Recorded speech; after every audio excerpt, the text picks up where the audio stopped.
All right, we got Blast versus, I can't never say Viltrumites. Is it fair? Let's check this out, bro. It's something that I've always wanted to do, especially now since how much Invincible is trending. A race of advanced alien beings that seek to expand their galactic empire by conquering other planets, going up against Blast, who's keen. See, the reason why I I give the with this though, because Viltrumites, they got speed now, but Black also got that speed thing too. He got that, yeah. So it can be either way, bro. I'm still giving the Blast though, but yeah, I'm just saying they got speed though. That's all I'm saying. But you know, I'm still giving the Blast, but they still got speed though, bro. To protect the One Punch Man's Earth. What happens if these aliens set their differences apart and try to defeat this Earth's so-called #1 hero? In this video, we'll try to assess both of these versus' overall stats, abilities, and hacks to determine if these Viltrumites can ever hope to overcome this planet's strongest weapon, Blast. But before that, make sure to destroy the subscribe button and the notification bell for more of these matchup videos. Thank you. Compared to a certain similar series owned by the same platform that converses about heroes, the Invincible verse do actually contain really strong characters that consistently demonstrate their advanced level of strength. Omni-Man, same as Homelander, was portrayed by its story to share many commonalities with DC's most recognizable character. However, what if I tell you that Nolan Grayson is actually just a part of a race that has many members who are either comparable to him in strength or straight up superior? The Viltrumites, similar to Dragon Ball Saiyans, has one definitive purpose, which is conquering other planets. These beings are obviously confident in their own strength to tangle with any being in the universe under the right circumstances. But how strong are these characters? You see, to get a general idea, I find it fit to start with the strongest piece of showing that this series has provided, and then upscale or downscale characters based on the inverse rankings. For starters, the feat that tends to be talked about a lot when Invincible is part of the conversation is Nolan, Mark, and Theodos destroying Viltrum's planet. This, from a narrative standpoint, needed two criteria in order to make it work. Number 1, Space Racer's gun targeted and shot at the center of Viltrum's core, destabilizing the planet. And 2, required the strength of these three combatants sinking their flight speed and charging strength in perfect harmony to collide into the planet's core. Although they managed to destroy the planet, they still suffered immensely from the after effect impact. Now, assuming they did equal work, which is what the narrative implies, each one of them would possess force relative to that of 0.5 zetatons of TNT, making them small planet level in terms of attack potency individually, which means that other prominent Viltrumites who can contend with either Mark or Nolan, such as Anissa, Thula, Crack, Conquest, and Ursa, should possess similar levels of strength. Which brings us to Thrag, the ruler of the Viltrum Empire, and potentially end of the series mark that comparable to the other members should be much stronger. Now, if you take in consideration the fact that Thrag threw hands with literally everybody, dominated no— Oh, I want to see Battle Beast. He did. I just be glad when they get this out the way, man, because I don't want Battle Beast. I don't want my boy Battle Beast to go, bro.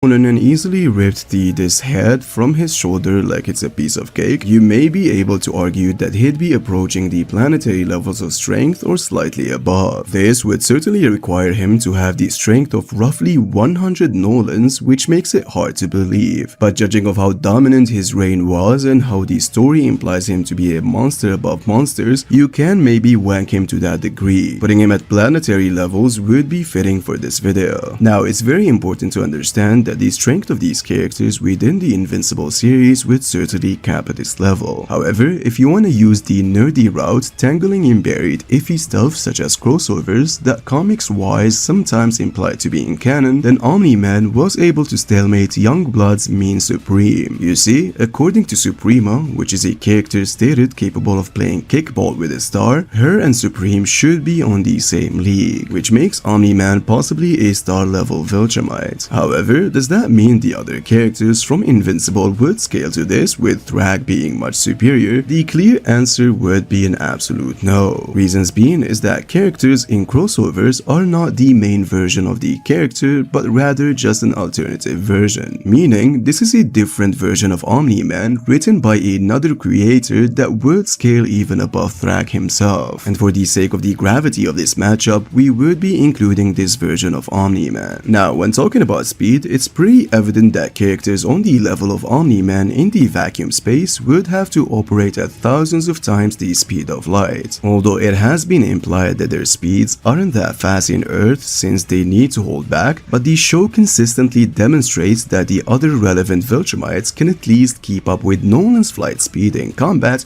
with others being straight up much more superior. However, that's only when you take calcs in consideration, as the databook clearly states that Nolan has been operating at near light velocity. I mean, there are obviously so many feats that suggest that these characters can fight and react at faster than light speeds, such as Alan dodging and perceiving a Viltrumite warship and Invincible immediately using his top speed to outrace COP's fastest ship. So if we say that their flight speed would equal their combat and reaction speed, then most of them would have massively faster than light plus speed, obviously scaling to Omni-Man traveling through galaxies. And with all of this being said, how would they deal with Earth's official strongest hero? Well, we know Blast just built different though, man. Come on now. Blast, the #1 hero, strongest aside from Saitama himself, is a character that was mysterious for so many years, made his first official appearance in chapter 139, outspeeding one of the fastest characters in the entire verse. His abilities and how they work exactly remains unknown till this day due to the many redraws One Punch Man has gone through. However, we'd certainly have to rely on some certain feats and statements he has done in the pre-Raccon version, since Blast doesn't really have that much showings. You see, narratively speaking, Blast is a— But see, I believe on the next one they're gonna try to make Blast look more equal. But I don't want to jump the gun. But I don't want to. being that only involves himself in situations of the highest difficulties. Simply splitting a continent or shaking the earth isn't even worth his attention, since the opponents he had to deal with regularly are called avatars of God, each implied to being threats that can endanger the survival of humanity. As a matter of fact, the first we've seen Blast in action was in his one fight against Cosmic Fear Garu, a being that is so strong that can casually create a black hole, generating force relative to that of 247 neotatons of TNT, capable of destroying a large planet. But not only was Blast fully aware of that fact, he was still ready to fight even after carrying accumulated damage from prior fights. He goes after to perform a much better feat, which is holding off the energy of 2 serious punches for a while and arguably tanked being caught inside the explosion. This is a very impressive feat, since that attack proved to have enough force to put a large void in space. But he also needed help. Just gotta put it out. He also needed help with his friends too. So so y'all want to take that. You know what I'm saying? Y'all can take that how y'all want to take it. But he did needed help. Destroying multiple stars and possibly galaxies. While Blast doesn't necessarily scale directly to this, but being in the same range, arguably tanking that energy while holding it would require a ton loads of force, so Blast being multi-solar system level wouldn't be that far-fetched. Now when it comes to speed, it's very difficult to quantify how fast he really is, but for a retrospect, Flashy Flash, a character that can easily outspeed light itself, gets frequently blitzed by the #1 hero. This is certainly considered less impressive compared to his feats against Cosmic Fear Garu, being able to match his pace and defend himself against any and all attacks. Garu is a character that evolves fast enough to blitz a monster he was just relative to. However, if you want to go by the pre-Raccon feats, things can be very complicated. You see, Blast can fight against Empty Void, a being that can operate outside of causality, stated to have an overpowered attack called the Dimensional Slash, Flash, being capable of ignoring distance, size, and energy, made a lot of people believe that the concept of speed no longer applies to that entity in any way. Honestly speaking, there has been multiple arguments saying that this attack isn't instantaneous as you can see it traveling, but from a narrative standpoint, there has been some statements alluding to the fact that if Blast doesn't fist bump and use his black hole portals, there would be no other effective way to dodge it or deflect it. Well, obviously other than Saitama. This, as I said in this particular video, explains how Blast was able to outspeed both Rage Saitama and Cosmic Fear Garu, managed to teleport them before they even collided their fists, which would mean that Blast's action of fist bumping and using his black hole portal also has irrelevant speed. But as we're it's showing the infinite symbol. Aware now, all of these feats has been retconned and we're only using them for the lack of general showings. Now, when talking about Blast in general, it's very essential to talk about his abilities, as they make him much more dangerous and very versatile. You see, Blast has stated to have the capabilities to manipulate the reality of the cosmos, makes him able to create hyperspace portals to travel between dimensions. He can also use them effectively during the fight to teleport other attacks or parts of himself, and has access to other abilities like throwing dimensional cannons and punching with the force of gravity. All of these are applications displayed so far on screen, and I'm sure we'd see more of him in the future. But with all of this being said, can Blast stop the Viltrumites from invading the planet?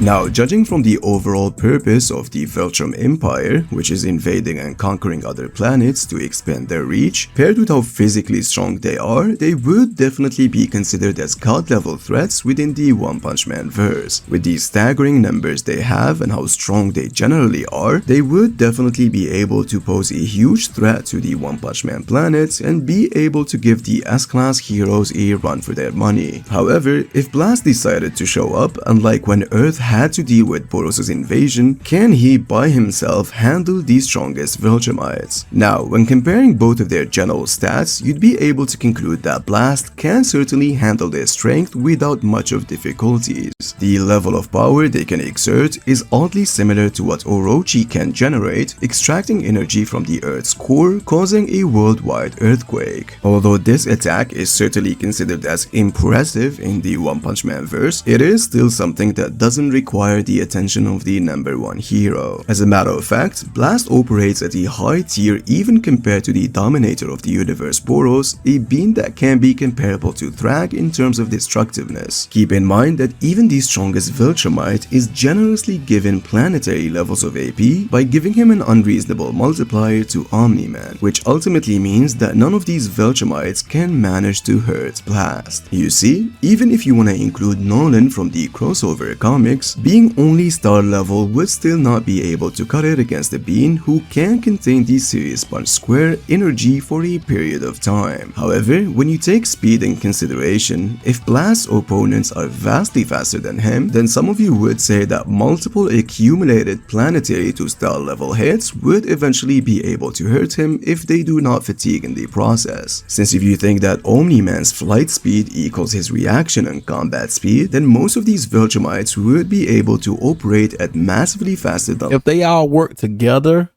it's possible they might can take your boy Blast down. I'm just saying. Light Plus, something that Blast unfortunately still hasn't displayed. Strictly speaking, if you want to use pre-Racon Blast who can dodge attacks that ignores causality when he uses his black hole portals, you can then argue that as soon as he notices the vast difference in speed, he'd resort in taking them down using that one ability. If that's the case, then the Viltrumites would eventually have no answer to such a hacks, as they would be completely outclassed in every— no mind then.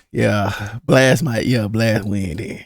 regard. Even if they figure out that fist bumping is the requirement to achieve this advantage, they still wouldn't have the necessary strength to take off his arms same way Empty Void did. But in contrary, Blast can even separate them by sending them to different dimensions, giving himself the option to fight and cripple them individually. However, prior to the redraws, this would have been the conclusion of this video, since for now, speed-wise, there are no valid arguments to suggest that Blast would be able able to deal with their speeds. The only best feat that he has in this regard is outspeeding both Saitama and Garou in that one very controversial exchange, nothing really there to quantify how fast he needed to move in order to send them away, which would make this whole fight close due to Blast being vastly superior in strength and the Viltrumites being vastly superior in speed. If Blast uses non-conventional tricks by surrounding himself with portals to catch— Bro, I got a feeling they're gonna keep this one.